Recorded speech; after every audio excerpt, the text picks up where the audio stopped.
पर निंदा नहीं करनी है।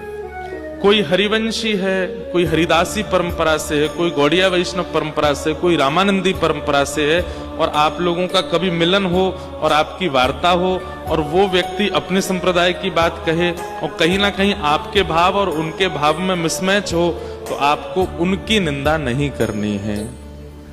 अगर वे आपकी निंदा कर देते हैं, मान लीजिए आपसे कोई कह देता है कि अरे आपकी परंपरा में तो ये है, आपकी परंपरा में तो ये है, हाथ जोड़ करके सुन लीजिए। हमारी चौथी आज्ञा यह है कि दीनता आनी चाहिए।